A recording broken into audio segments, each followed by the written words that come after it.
Okay, we can continue.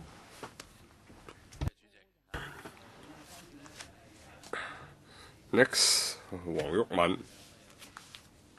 Let me remind you.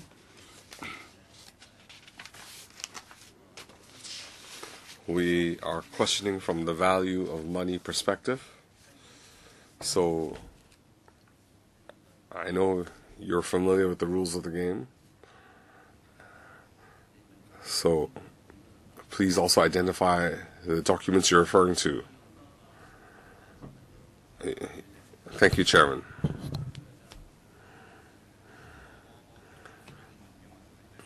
The question I have was asked in the first round, but let me rephrase the question. The PRC in 2005, 27th of October, through the NPC unanimous agreement, they had been a signatory to the UN Convention on Graft Busting. They are a signatory country. So could you respond briefly? This UN convention that where China is a signatory, is it applicable to Hong Kong? You do not speak on behalf of PRC. My understanding, the PRC signing the convention, they had extended it to Hong Kong. So the answer is yes. Is it applicable to Hong Kong? You said it's extended to Hong Kong. In 2005, prior to 27th of October, the Hong Kong ICAC, the anti-graft work,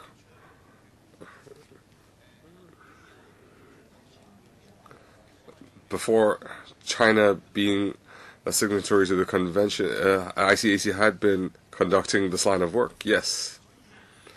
So theoretically, it doesn't affect its work. Can I say that? It will not add to your workload, and it will not affect the CAP 204 ICAC ordinance, the duties of the commissioner of the ICAC. It will not affect any, it will not have any impact. I disagree. You can explain. Well, first of all, when we say extended to, it's a legal term. That's an important starting point. The convention, okay, that's enough. So this convention is extended to Hong Kong, and it requires China to comply, and China will also instruct Hong Kong ICAC to comply. The convention requires Hong Kong to comply.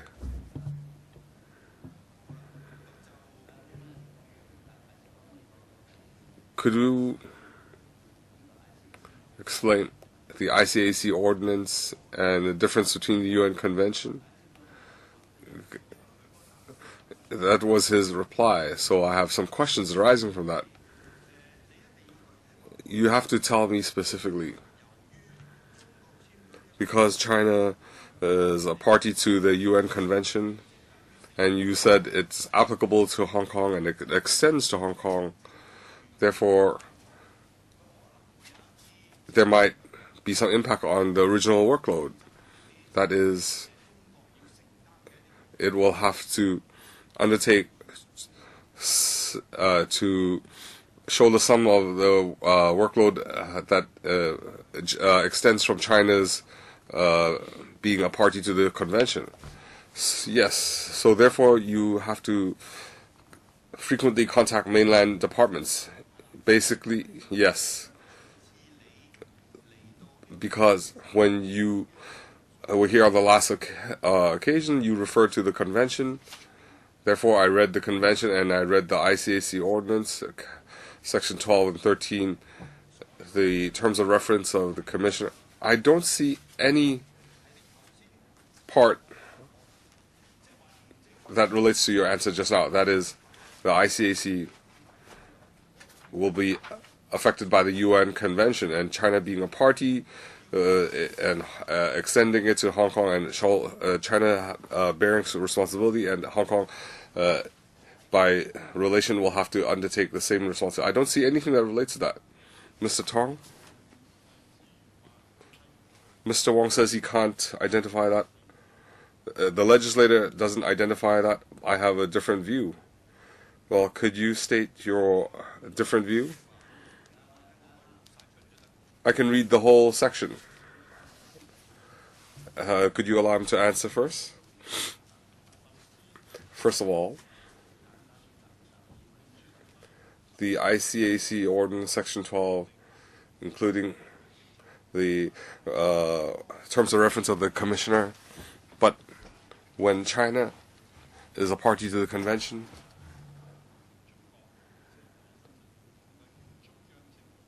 the central government has an instruction requiring Hong Kong, as being a part of the signatories country,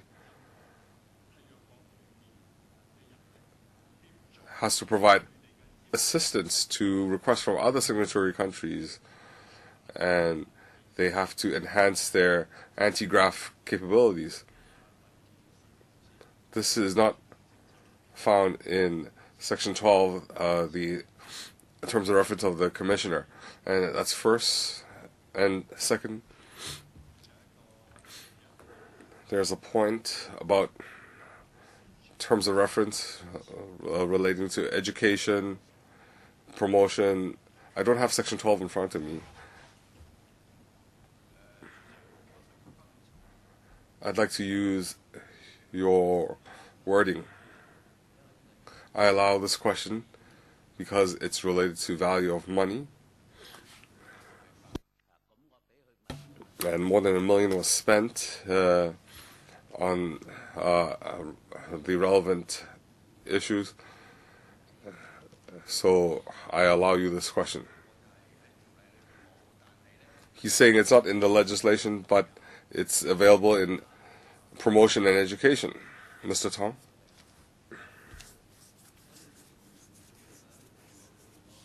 If you're not familiar, I allow you to consult your lawyers. Do you need your lawyers to assist you?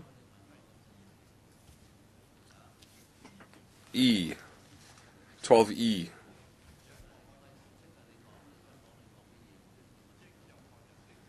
In light of any request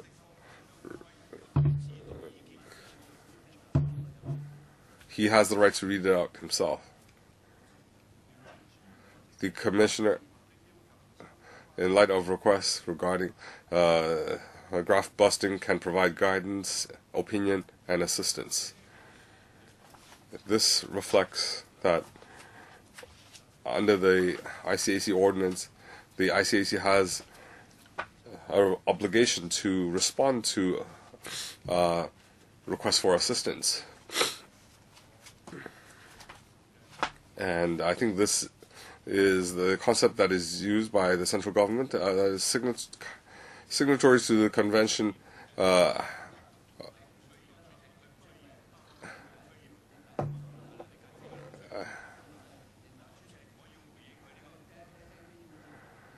me to speak.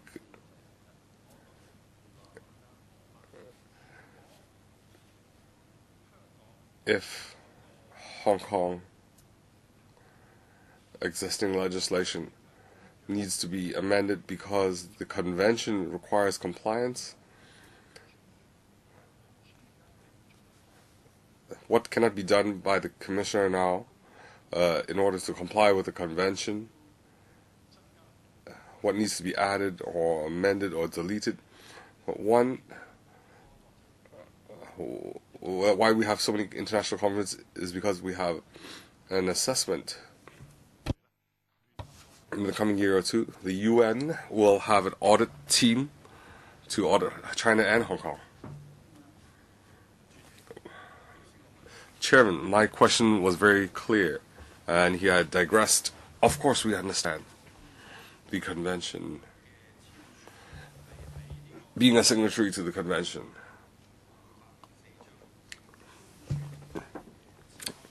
It was signed after the Cap 204, the ICAC ordinance. If the ICAC ordinance cannot comply with the convention in executing its duties,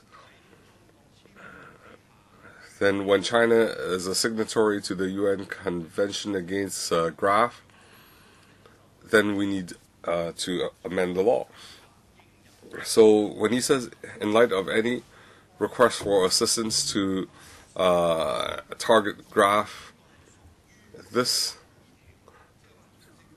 comes under Section 12 of ICAC Ordinance 12E. I have a copy of this.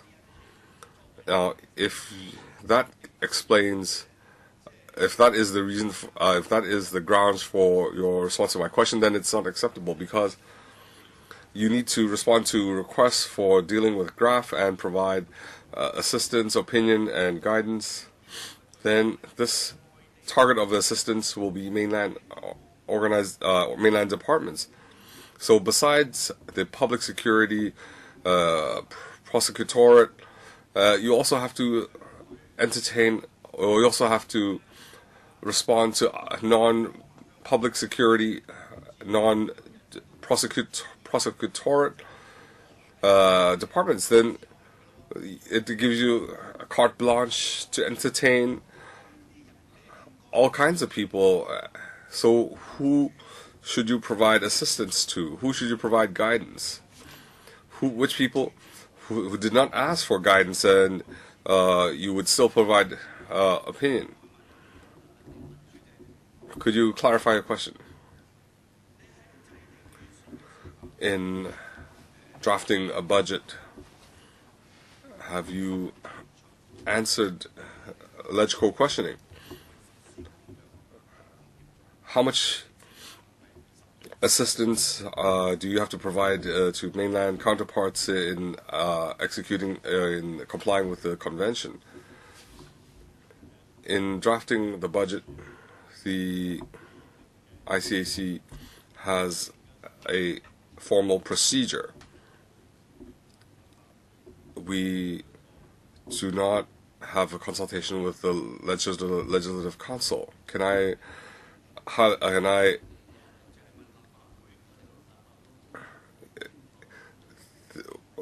We are aware of how we deploy funding. So in order to comply with the convention and in providing assistance. Okay, I'll move on. Just now, Mr. Tong could not refer to the relevant legislation. In expenditure, he has to consume so many meals and hard spirits, and we understand. Mainland officials prefer 五粮液, Mao Tai, and you're just complying with their culture. And the reason you consume more spirits is because you're contacting more mainland officials. What is it necessary to make so much contact? You had not answered me. The non-public security, non-prosecutorate, did you contact these officials? Because they might contact you and ask for your guidance on dealing with graft. So my question is, besides the judiciary, the prosecutorate and public security bureau, did you contact any other officials? How did you promote anti-graft? You don't need to review. In the audit report, it mentions entertainment. In that section, we can refer to a list of mainland officials that attended large events. Each person, regardless of rank, in your work, I repeat my question, aside from the Public Security Bureau, the prosecutor, and the judiciary? Did he entertain the propaganda, the Central Disciplinary Unit? Did you use public money to have meals and consume Mao Tai with them? Mr. Tong, please think through your answer. You don't have to respond so quickly. In your term as commissioner, have you entertained these people, and why did you entertain them? Well, I think the question is justified here. It is value for money. It is up to you to decide how to reply. Don't have to make it so complicated. You don't have to make answer in a complicated way, Mr. Tong. Rather than the procuratorate, public security, and judicial bodies, did I get in touch with other bodies using taxpayers' money? The answer is yes. No, right. My next question is: you had contact with these bodies other than the procuratorate, public security, and judicial bodies. Is it in keeping with Section 5 of the ordinance regarding the commissioner? Now, it says that the commissioner is responsible for the administration and guidance of the ICAC. Other than the chief executive, the commissioner doesn't act on any other instructions. The commissioner should, in accordance with the provisions, discharges his function, and the commissioner should not discharge any duties not specified here in the ordinance. Now, you have contacts with the non-counterpart agencies, and after your tenure, when you stepped down from the commissioner post, you accepted the appointment as CPPCC member. Now, when you contacted these bodies, other than the procuratorate, judicial, and public security bodies, how do you square with this particular provision of the ordinance? Will you specifically tell us how you can square with the provision of the ordinance? Otherwise, you'll be acting in contravention of the ICAC ordinance, and we may have doubts about the integrity of the commissioner. Now, you are the CPPCC member. Mr. Wong, will you tell us how this is relevant? Well, I'm going to follow up. He had contact with the mainland bodies. Is it on the basis of 12E of the ICAC ordinance? Right, please explain why you have to put a question like this. Well, Chairman, I mentioned Section 5, the independence of the Commissioner of the ICAC, and there is a very clear provision regarding the independence of the Commissioner of ICAC. Now, you had contact with bodies other than the procuratorate, the public security, and the judicial bodies.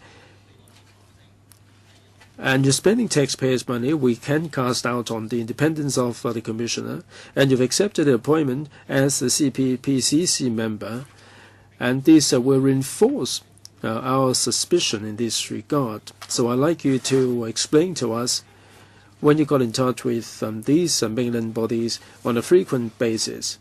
Now, of course, this includes the liaison office in Hong Kong. When Mr. Tong, you are a CPPCC member, but that falls outside the scope of this report. But if the question is relevant to the period covered by the report, please address the question. If you don't see the need to answer the question, and if you say that your membership as CPPCC member, CPPCC has got nothing to do with this report about the spending on entertainment and so on, please do so. And Section 5 of the ICAC ordinance, there is a mention of your independence, and in 12E, why did you do all these things? You might wish to explain your independence in the context of 12E. Now, regarding CPPCC membership and so on, it's up to you. I mean, if you see the need to address the question, please do so. You might wish to confer with your counsel. You are under P&P protection, but you might wish to confer with your counsel. Well, you can seek leave from me to confer with your counsel. Yes, please go ahead.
Mr. Tong, are you ready?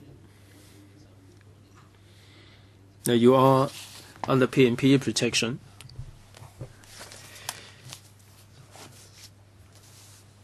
Chairman, please make it brief. Section 5 and Section 12, the independence. I have to comply with that. The Commissioner of the ICAC has to comply with Section 5 regarding independence. 12E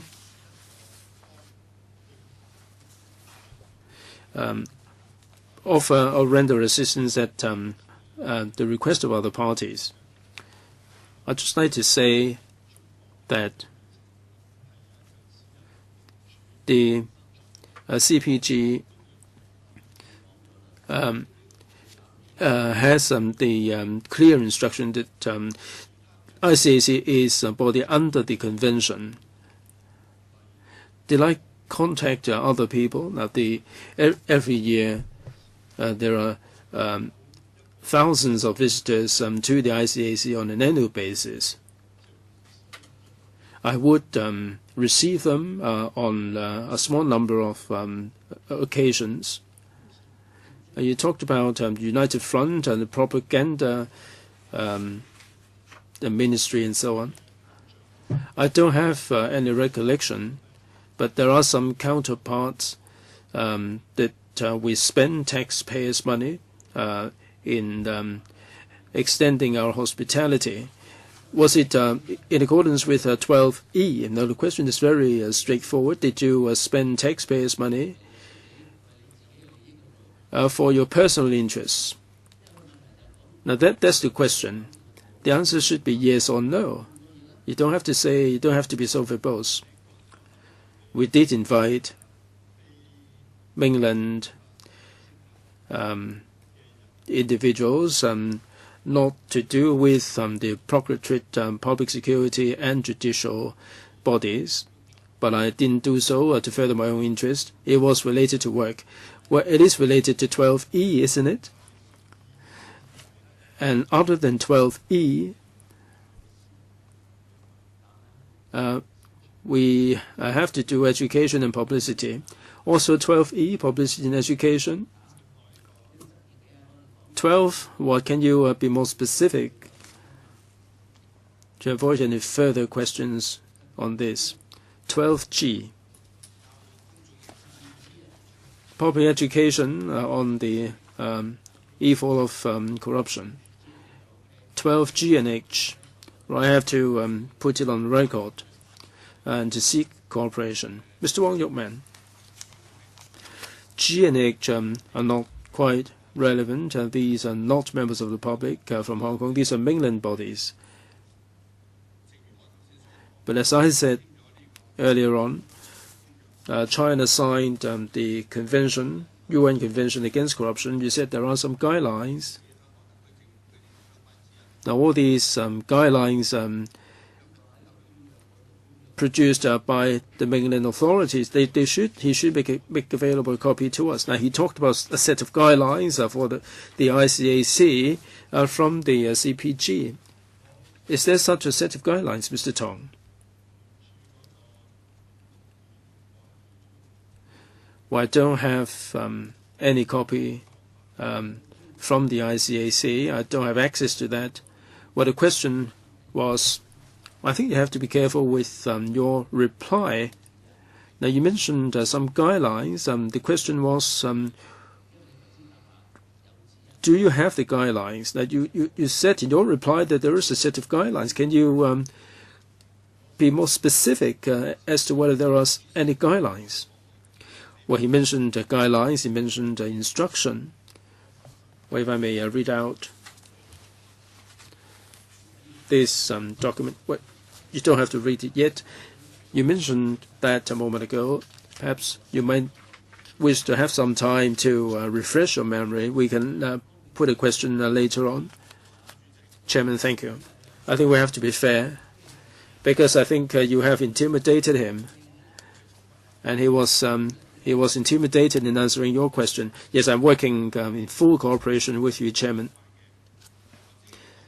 Yes, a moment ago, on the 27th of October 2005, at the 18th NPC meeting, it was endorsed that China would accede to the UN Convention Against Corruption. And the foreign minister signed this on behalf of the CPG, and it came into effect in 2005. Now, with the signing of this convention, if I remember correctly, in 2007, in order to comply with the UN Convention Against Corruption, the mainland authorities set up a bureau on against corruption. Have you heard of that? Well, he said yes, and I move on. Well, this is a National Bureau Against Corruption. But please do not answer until I call upon you to do so. Well, this bureau has been set up. It has become China's first anti-corruption body within the government. In 2007, it was the time you became the commissioner of ICAC. It was set up on September the 6th. On the 1st of July, you became the commissioner of ICAC. Is that correct, Mr. Tong? Well, I can confirm that it was July 1st.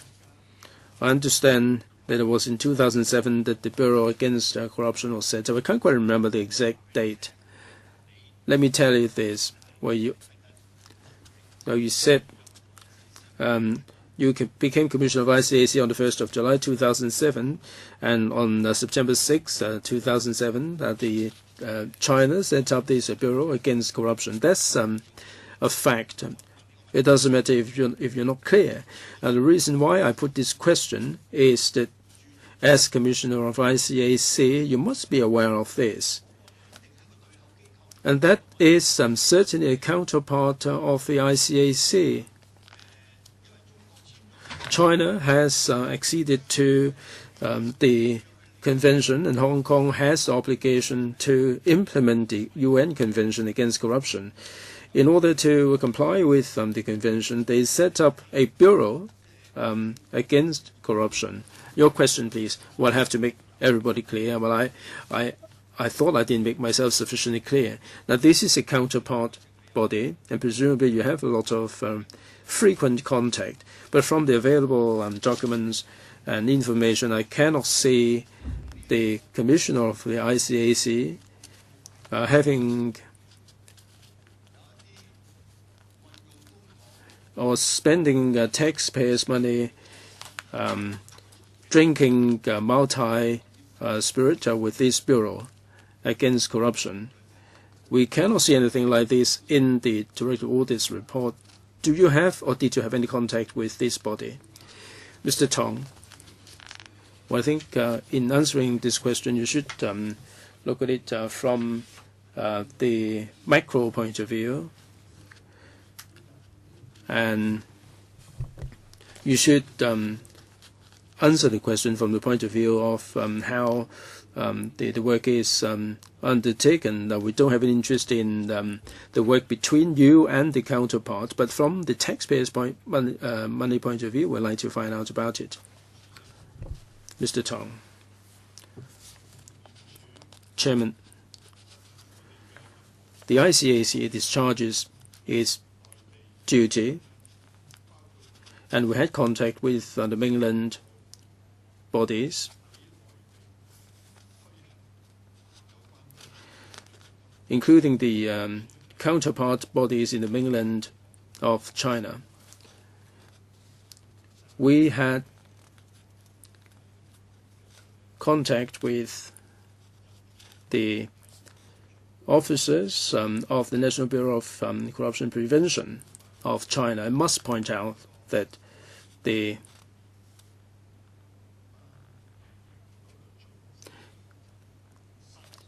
head of the National Bureau is actually responsible for the Ministry of Supervision. Well, you don't have to tell us the underlying concept. I'm grateful to you for telling us all these set up in detail. So you had contact with the National Bureau and you treated them to dinner. And presumably you talked about corruption prevention. I don't think you should go into detail about all these other things. We don't want to know about the state secret. We don't want to know how the ICAC executes its work. Now, this is our position. Our position is that we're looking at the whole thing from the point of view of value for money. I mean, your reply seems to go into minute detail about it. It's gone beyond the scope of this inquiry. I'd like to bring you back to the context of value for money study. Mr. Wong, well, I'm done with my questions. Thank you for your forbearance. Kenneth, and then Alan, and then Paul. Chairman, I'd like to seek advice from a legal advisor. Now, will the legal advisor have a look at this UN Convention Against Corruption, this extension mechanism?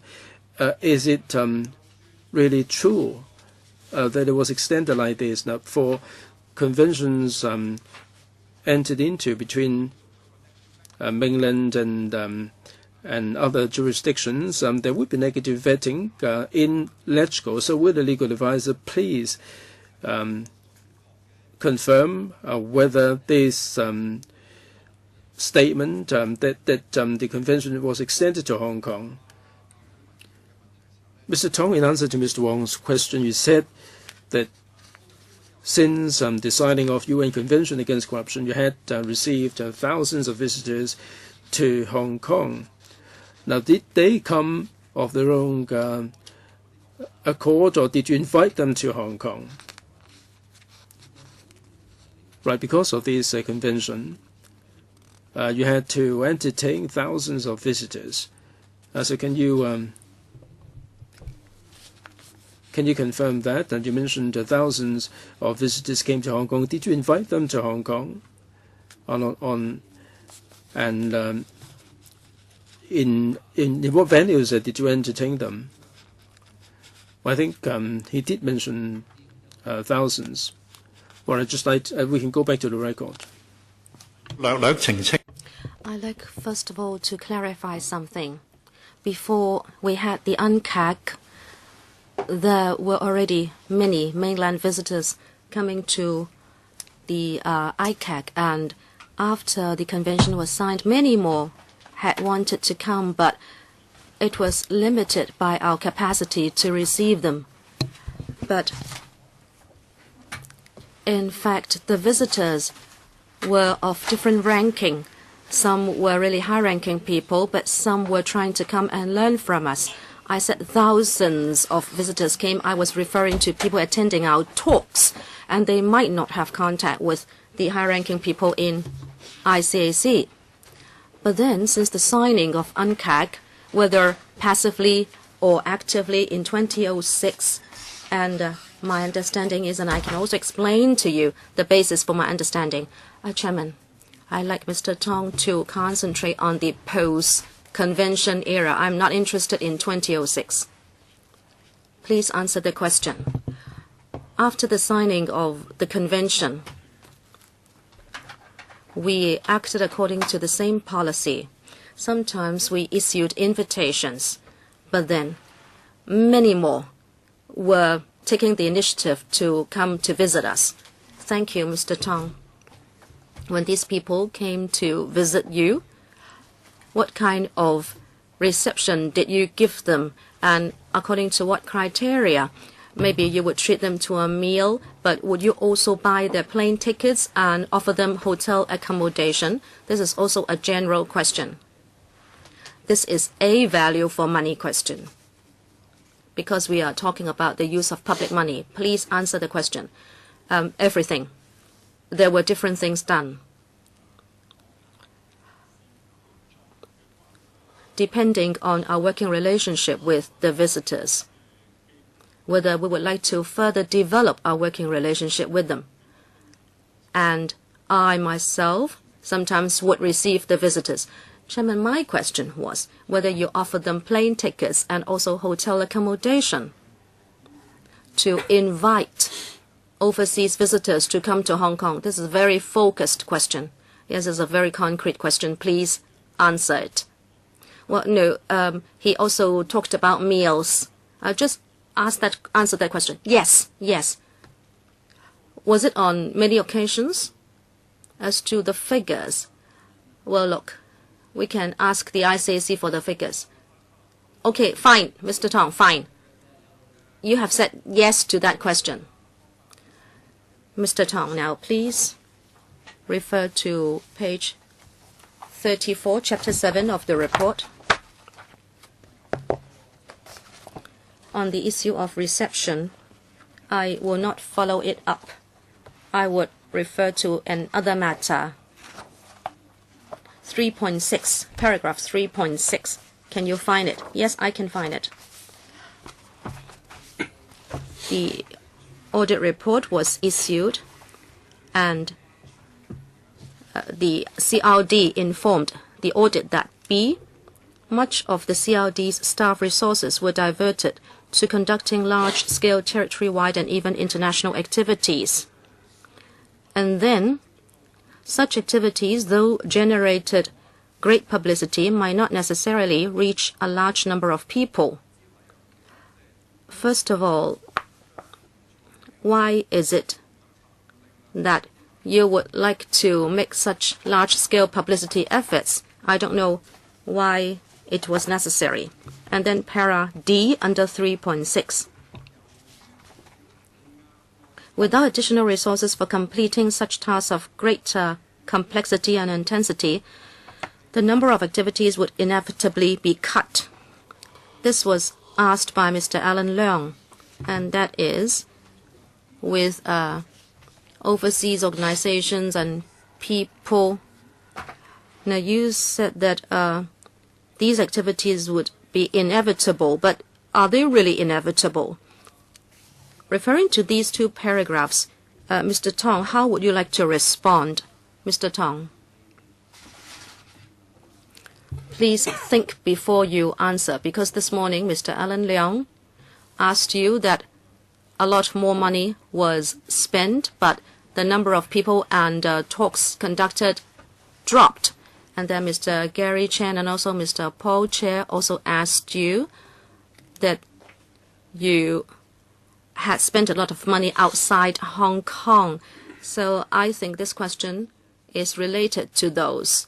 And under 3.6, you must remember what you said this morning, and now you should answer accordingly. Yes, Chairman. If possible, I'd like to provide information from different aspects. 3.6b, that there was great publicity. I think indeed large-scale activities generated great publicity. And the activities could help us upgrade the status of Hong Kong amongst the international corruption fighting community. As you know, we are ranked favorably in the different leagues.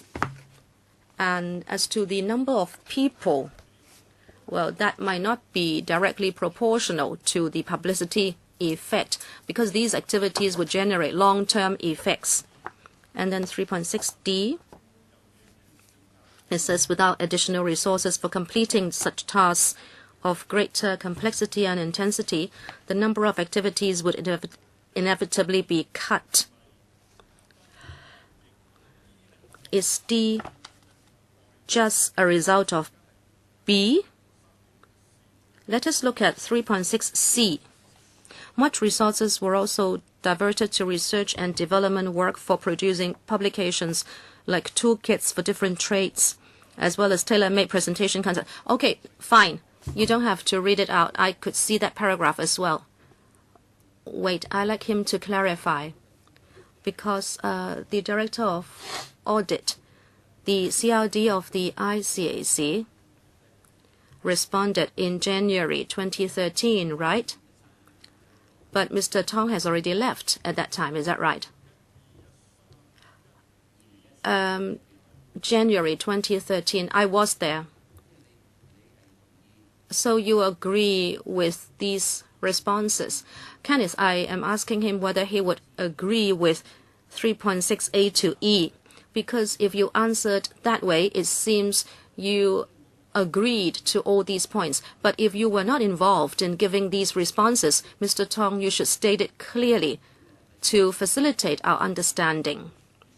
Is it that when you were the commissioner, such happened and you agreed to those responses? Because this was given by the CRD of the ICAC.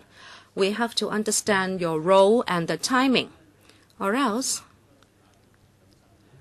you might have involved yourself in answers for which you might not be responsible. And I am in a position to tell you, to clarify the timing. These things happened, and responses were given, and the Director of Audit looked at these issues. So you must understand where you stand and your role. Don't just answer the questions. Thank you. I'm of the view that Para 3.6 cannot reflect the entire situation as I understand it. Chairman,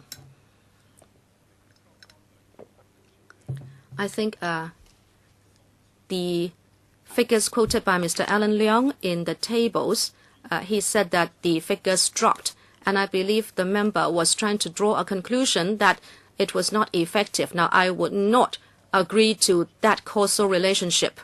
Those figures might have dropped, but it doesn't mean that it was not cost-effective. If you would like me to explain, I can provide the information. No, I wouldn't like to hear any explanation. Well, we will give you the opportunity to, it might not be within Mr. Kenneth Leung's time, but later. Chairman, I'd like to ask further questions. Mr. Tong, please refer to Gen 3, page 12. Page 12.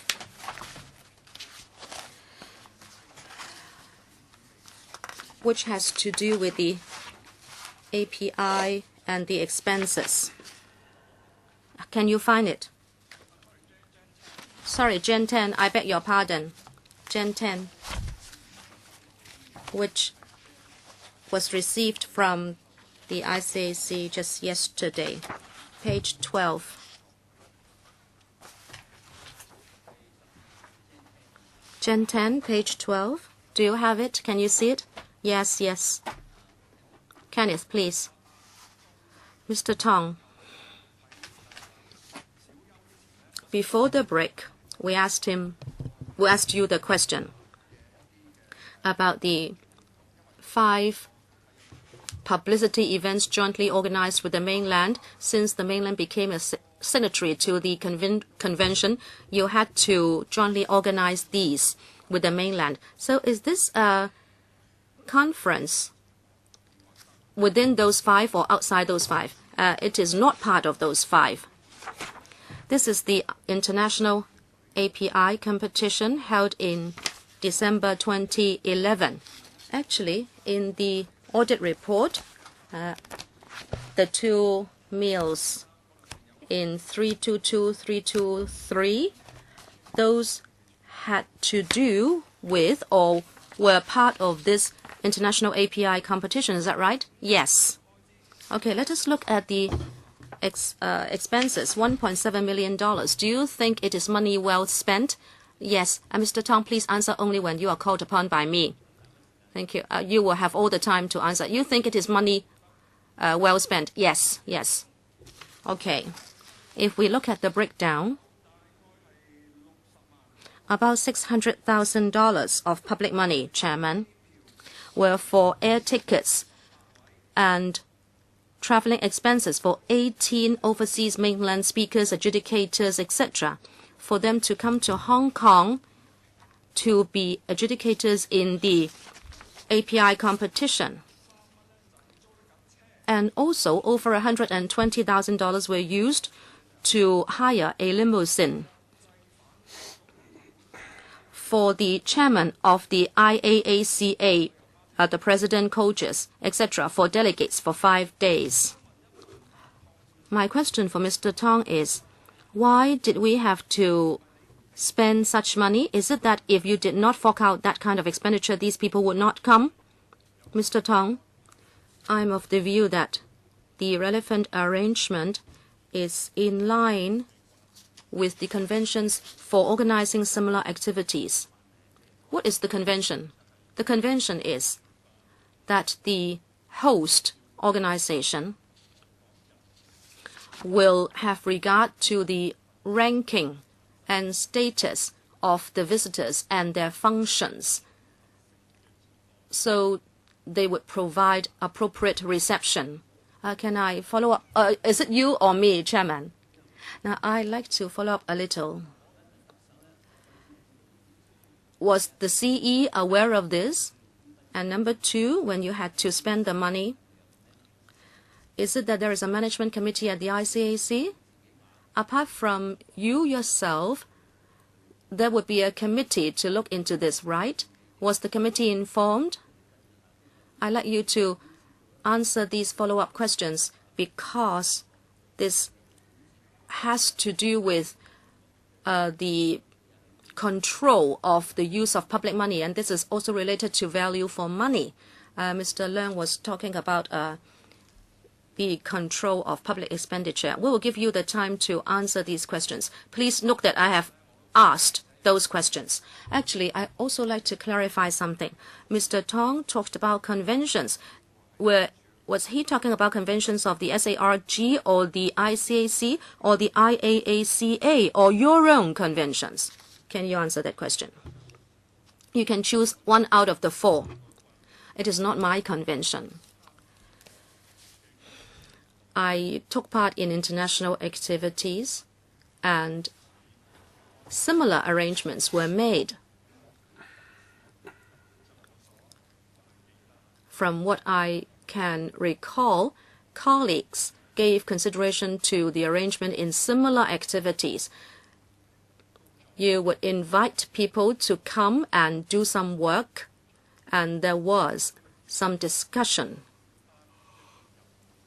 as to the people who would be coming to help us, and we had the responsibility to arrange for airfare and traveling expenses, including hotel accommodation. In other words, you conducted duty visits outside Hong Kong, you accepted invitation from the other party, and the other party actually paid for your airfare and hotel accommodation. So was it correct? Mr. Tong, from what I can recall,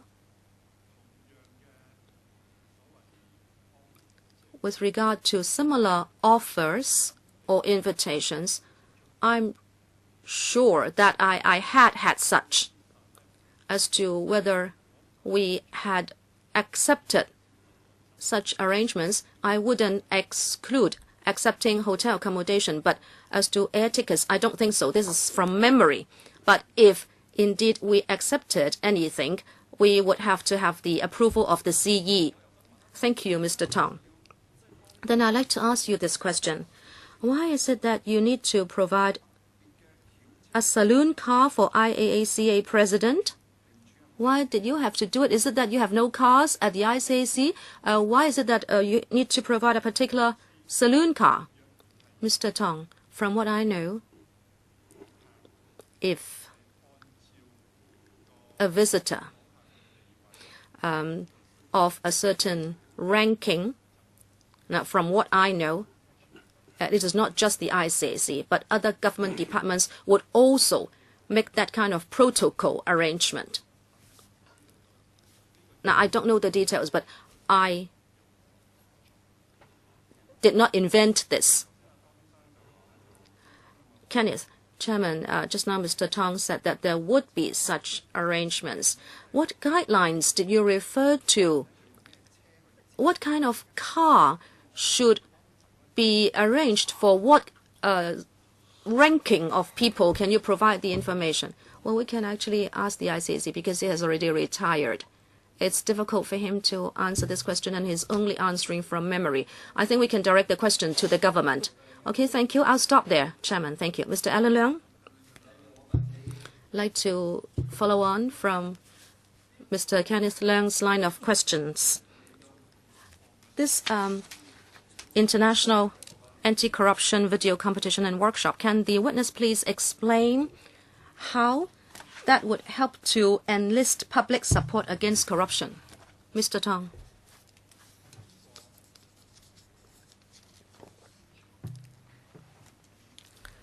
Through the production of APIs,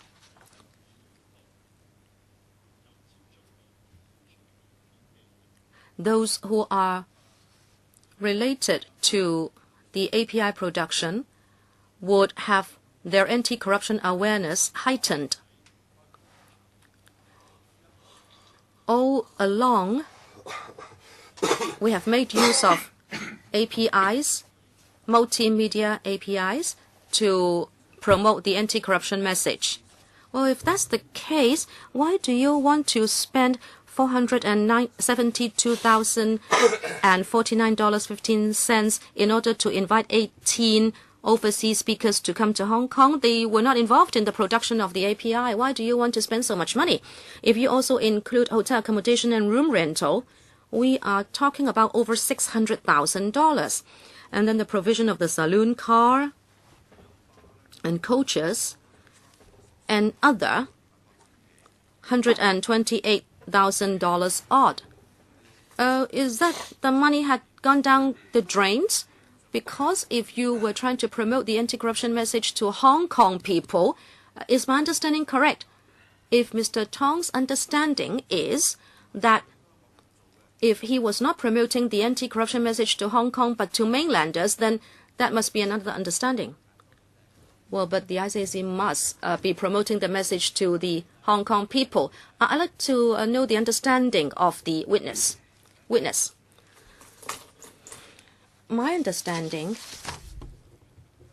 is that basically Hong Kong laws relate to Hong Kong people, but I also have this understanding. Hong Kong is an international city, and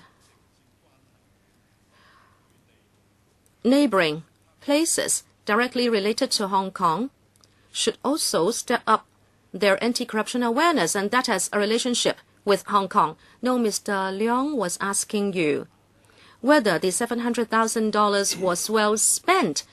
Was it cost-effective?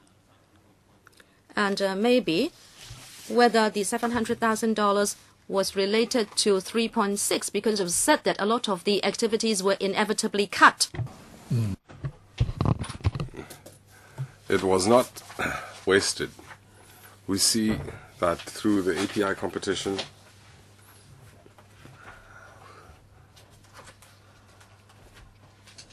there was a workshop, and we had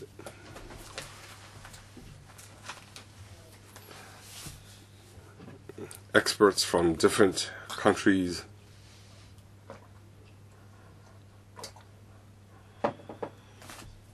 and they shared their experience with Hong Kong media, and it wasn't just airing an API. There was an expert discussion. I'm aware that in the witnesses' statement, if the neighboring regions are also doing a better job in graph busting, it's beneficial to Hong Kong.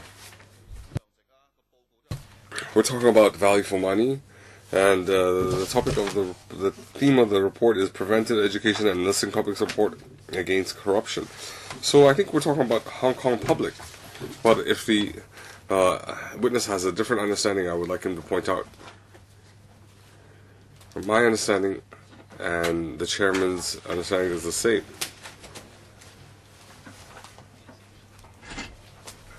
We're talking about the Hong Kong public.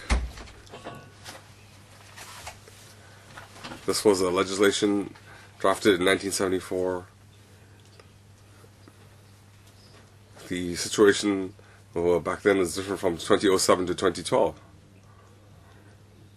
2012 was much better than 1974.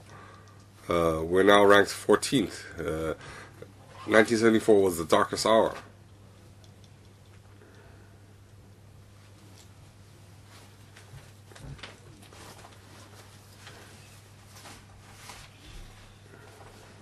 In 2007 till 2012, I think that the ICAC's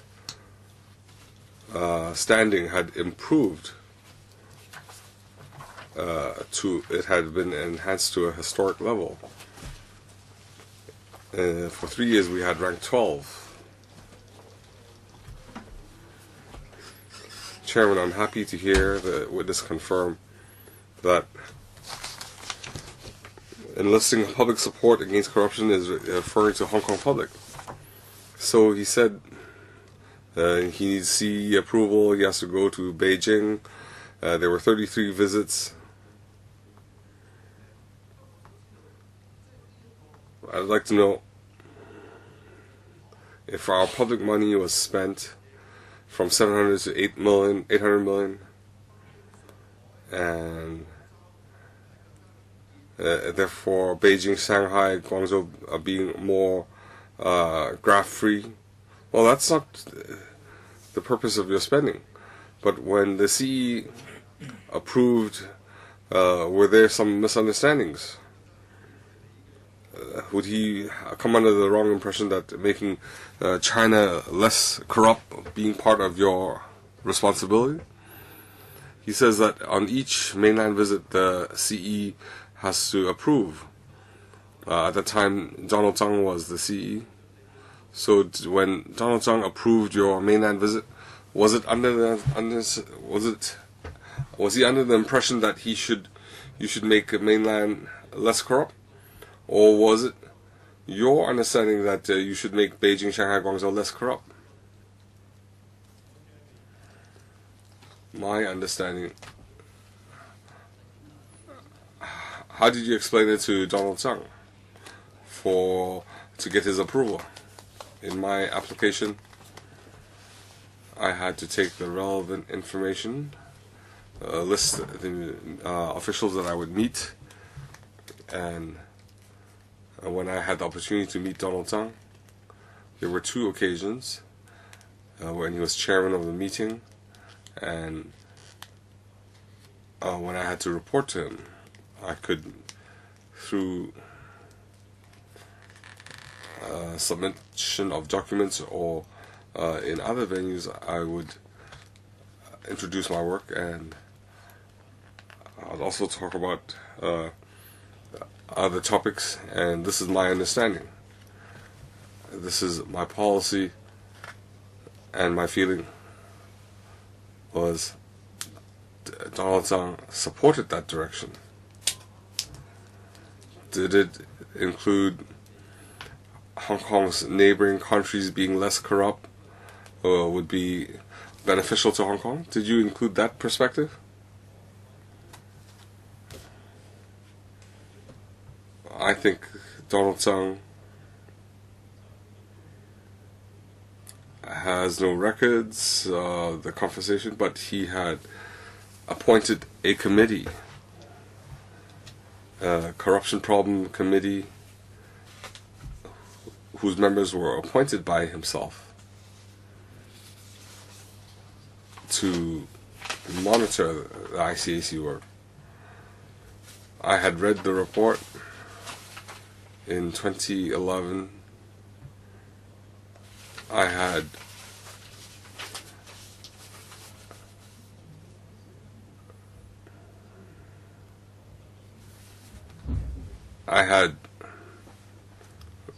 received positive commendation. I'd like to ask, in response to Lam Kai-cheng's question, Gen 10, page 12, where a coach service, or the 128,000, the coach service was provided. Was it Hin-ming, the senior prosecutor official? 2 questions. At the time, the chairman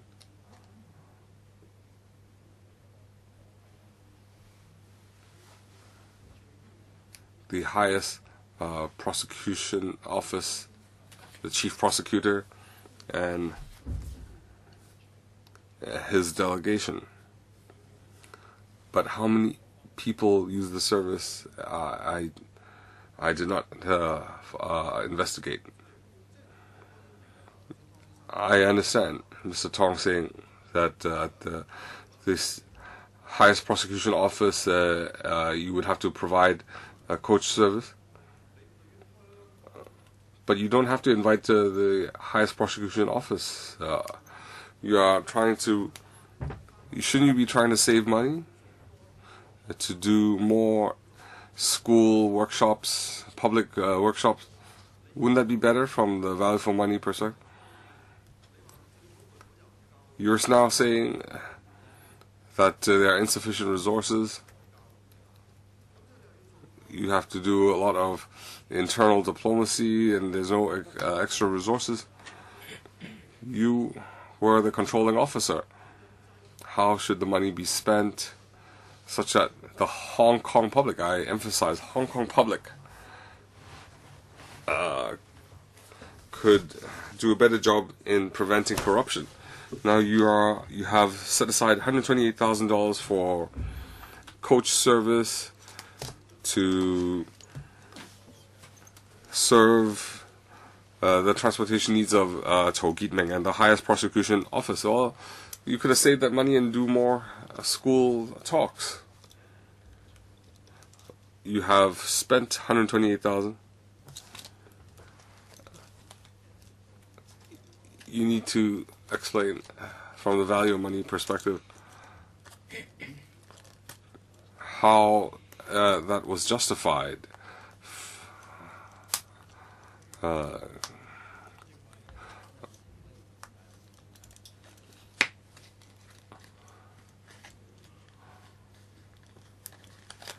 still have one member with questions. I think the activity enhanced Hong Kong ICAC's standing and Hong Kong's cosmopolitan standing. We do have records of commendation. Oh. The legislator also referred to figures that that's a fact. Please do not digress.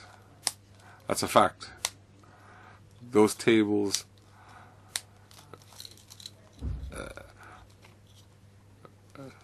please respond to the question. Can I provide other data? Hit rates, click rates of internet websites.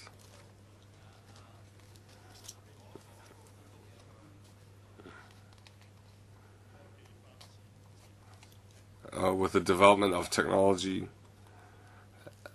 social interaction has also changed. The ICAC had also looked at developing websites, and we had at one time very high click rates, and of course it varies from year to year. We had increases of 200,000 per year. We might have less face-to-face contacts.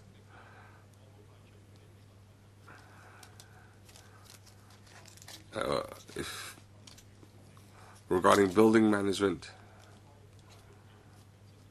we have ICAC staff spending years of effort, and I cannot agree that how many OCs meetings can be used to assess our effort. And I would also like to point out, promotion is not just for promotion's sake. The purpose of promotion is to garner support. The CRD target our audience, Hong Kong public.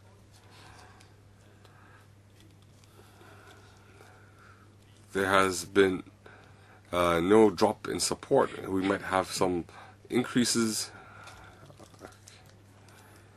I'd like to ask Director of Audit.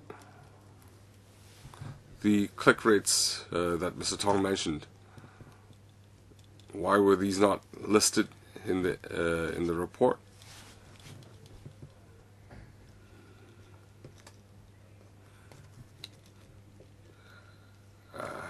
Can you expound? Why did the report not include internet clicks? We didn't include these click rates in the report. Could you explain? He's raising this point. You're saying that their figures dropped from 420,000 to 300,000. But can you explain why internet click rates were not included?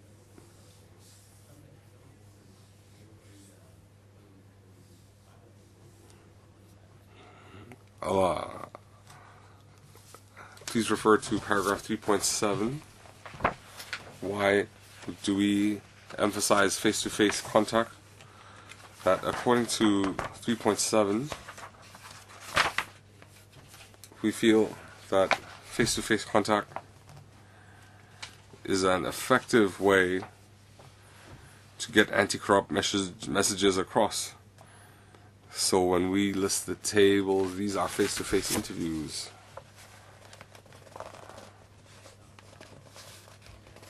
Mr. Tong, looking at paragraph 3.7 and Director of Audit explanation, you seem to disagree. But your staff seem to have accepted their views. Why didn't you explain to your staff? And how did you manage them? They think differently from you. Since you raised this point, we need to follow up on it.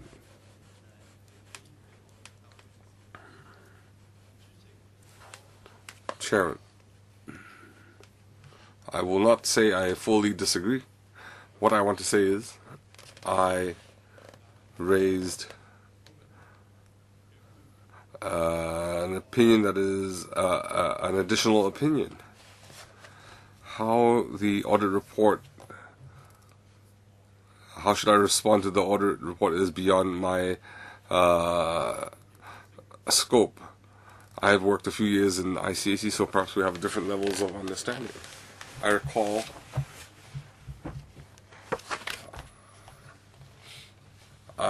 this is a very unique statistic. I just hope I remember correctly. Regarding building management,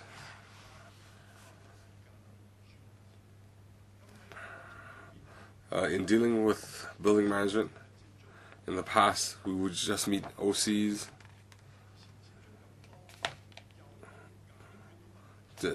Were the problems resolved? Were there less complaints? Were there more arrests? We didn't seem to provide any relief. Regarding IT, I don't know the details, but looking at the figures, I think there was a TV, audio-visual program.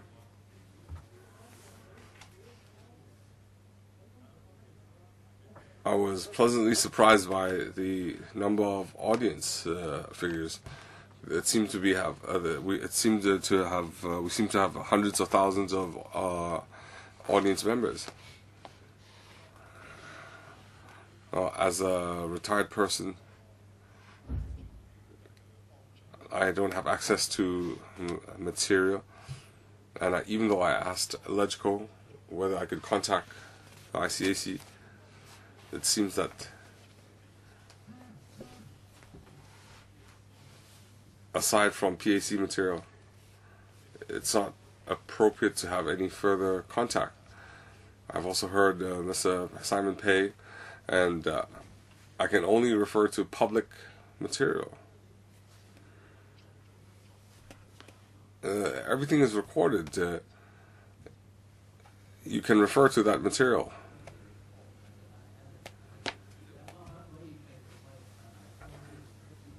Could we extend our meeting by another 15 minutes? No problem. Can you stay an extra 15 minutes? Okay. Well, I'd like to conclude. I'd just like to point out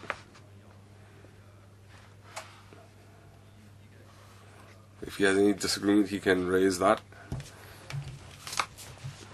In his 5-year term from 2007 to 2012, the ICAC staff, there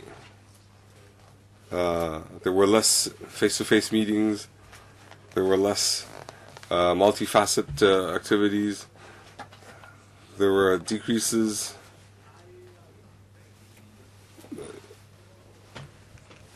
He said this was inevitable, but I find that hard to accept. You are paying travel and accommodation for mainland officials.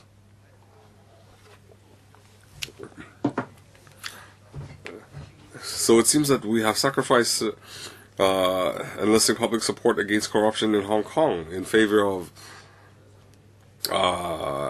working with mainland officials. Well, in order to have a comprehensive report, Mr. Tong, would you care to respond to Mr. Alan Leung's comment? Before we draft the report, you will be given an opportunity to clarify. We are trying to examine the issue from a common sense view. So I will give you another opportunity. This 128,000 spent on mainland officials, it seems that it could have been spent on local workshops and visiting local schools. Well, I'd like the ICAC to cover as many aspects as possible given its resources. The 128,000 spent on a large international event, and it had also been approved by our partner. I think it is also in line with the general practice. Well, were there other areas that have been sacrificed? I think ideally quality and quantity should improve together, but just one portion in one area, if that had dropped, and there were also seasonal factors, so we cannot just look at a drop in a certain set of figures and negate the fruits of our efforts.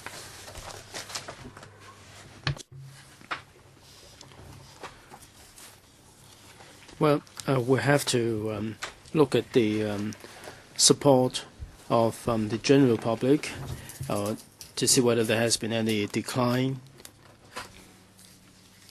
I can give you some more indicators regarding building management.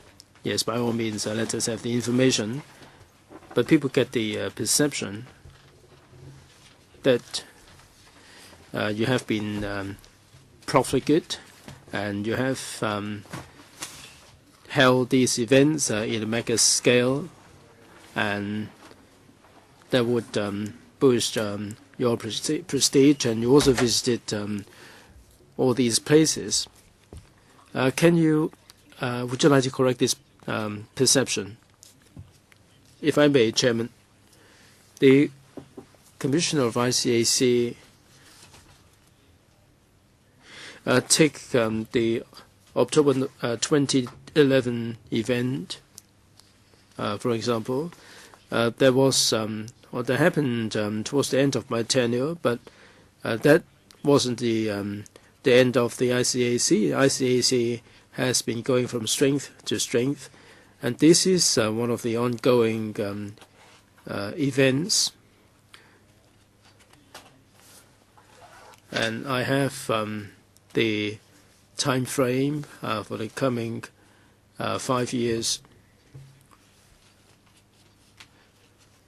The event was put together by a small team, and we hope that we would be able to achieve results. In terms of training, maybe it's not appropriate for me to go into detail. We should focus all the training resources. In Austria, there is an academy. I was invited to be a senior consultant, and I hope that we can promote this in future. Are you done, Paul? Let me clarify. Mr. Tong talked about the seasonal factor. When is the peak? When is the trough as far as corruption prevention is concerned? Mr. Tong. Well, seasonal factor, I'm referring to the building management. After 3 years of intensive work, we have deployed a weighty person to command this particular initiative. We spent 3 years on this initiative. We had 3 different levels to tackle the building management issues. And after 3 years, the data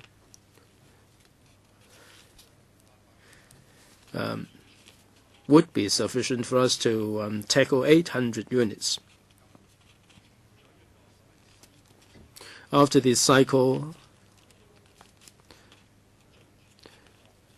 we may shift our attention to something else, and that's the seasonal thing that I was referring to. Paul, ICAC has 39 years of expertise. I'm sure that you must have a lot of publicity materials in hand.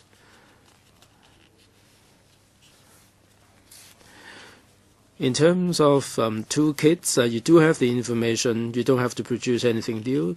You should have surplus in your resources. Well, I beg to differ, because in relation to building management, we organized some competition in the early days to attract participation. Well, I wouldn't say that this is the sole responsibility of the ICAC. I didn't agree then. I don't agree now. The HAB does have the resources, and they have a big team. They are in charge of 18 districts. We don't have as much resources, so we have to work together. So this is a kind of a networking exercise. But we have to look at the sources of the problem. We have to look at the loopholes that can be exploited for corruption. And we should gather together all the information. I think in 2008 to 2011 we had two volumes. One had to do with building maintenance, and the other one is something else. Paul? So the ICAC must have more and more data, more and more resources that help you with the anti-corruption work. Is that correct? Mr. Tong? Yes, we build up the information. We move on with times. Paul? Assistant Director, 3.7.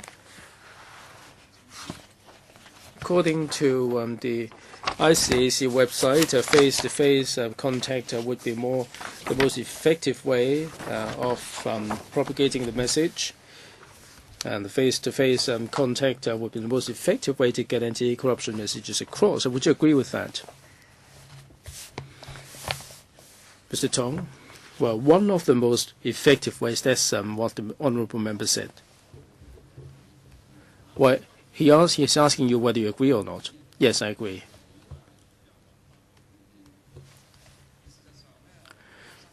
Well, Mr. Tong, if you have time, if you are sufficiently interested, for the sake of this hearing, the ICAC did try to offer some explanations regarding the decline in the number of face-to-face contacts, but we shouldn't just look at these figures. If I may refer you to Gen 3, pages 5 to 8, confirmed this particular point. Page 6, regarding the hit rate of the websites. In the first paragraph, there is a mention of that.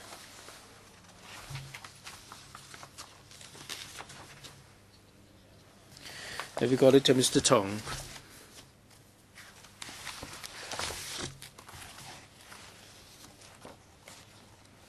Can someone help? Gen 3, pages 5 to 8. You must be glad to hear that in 2012, 410,000, 460,000 for these websites for the young people, teachers, and so on. That's page 6.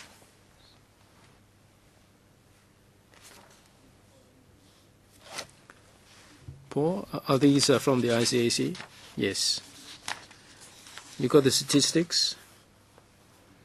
But what?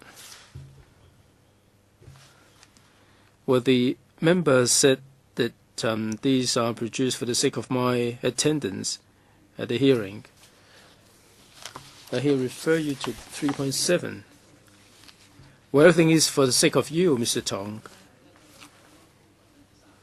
But he's referring to paragraph 3.7. And this is all fact-finding. We're trying to get to the bottom of the fact, so don't worry. Chairman, my question is, like Mr. Tong said, as time changes, as young people's habit of web surfing changes, we should attach as much importance to the web. Now, my question is, have you increased the manpower or resources in the area of IT during your tenure, Mr. Tong?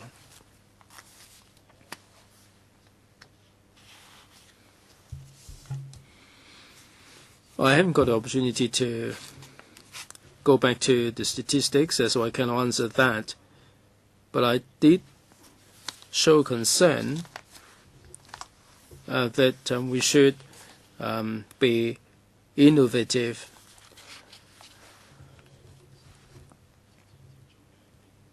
I didn't have much opportunity to get in touch with the relevant people.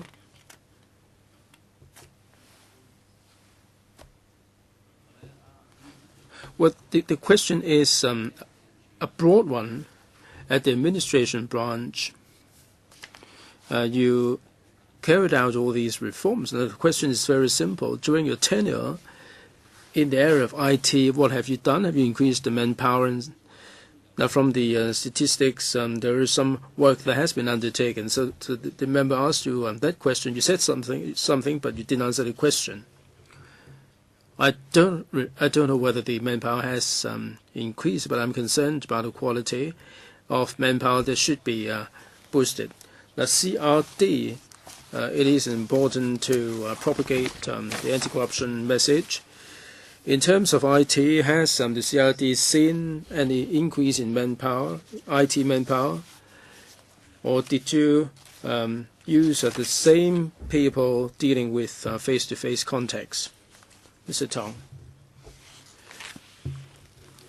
Well, these are the IT people with IT background, and not those dealing with face-to-face. They're not interchangeable. IT people are specifically hired. Paul? So you're saying that there should be a separate vote from the administration branch to hire these people? Mr. Tong, well, the background, the expertise, the attributes of these people would be looked at when hiring them. Where to get the vote from? Well, this is the admin branch that expended the resources to hire these people. Paul, whereas the web is gaining currency, presumably you would devote more resources to IT manpower instead of organizing these international events or mainland exchange programs. Mr. Tong, we cannot use the same people, and we have to add value to the resources, and it is our objective to have the IT learning. From a value for money point of view, if you want to shift the focus, then there should be more resources devoted to IT, but from the statistics we can't see this happening. On the contrary, the CRD people were handling the work that they used to handle, so I can't see how the focus changing towards the IT area. Mr. Tong, through the change of direction, but this is also important. Mr. Tong, can you tell us where we can find the information, what documents contain the information? You said you're trying to add value to the resources. Now, you might wish to mull over Gen number 3 or Gen 10 and answer in greater detail next time. Very short question, Chairman. Mr. Tong, from 2003 to 2011, I've been reading the ICAC annual report, in particular in relation to CRD. Definitely there is some coverage on mainland liaison and cross-boundary work. Now, my question is, you said many times before that good cross-boundary work would be beneficial to Hong Kong. Has there been any senior level review, or has the Advisory Committee on Corruption looked into this? Have you got any report in this regard? Well, we haven't got any strategic review. Well, you said in answer to our questions that there was something done in 2006. I know you're tired, but you said something previously. Well, can you answer the question? You talked about 2006. You had all these documents in 2006. May I? Yes, please. Well, I meant to go on, but it is 1:15. I don't think I should go on. All right, let's end here today. Mr. Tong, thank you very much for coming today, and your team of counsel will follow up on all the questions next time. All these questions are rather complicated, and there are many questions. We'll get in touch with you for you to come again. Thank you very much, Director of Audit. Thank you all for coming.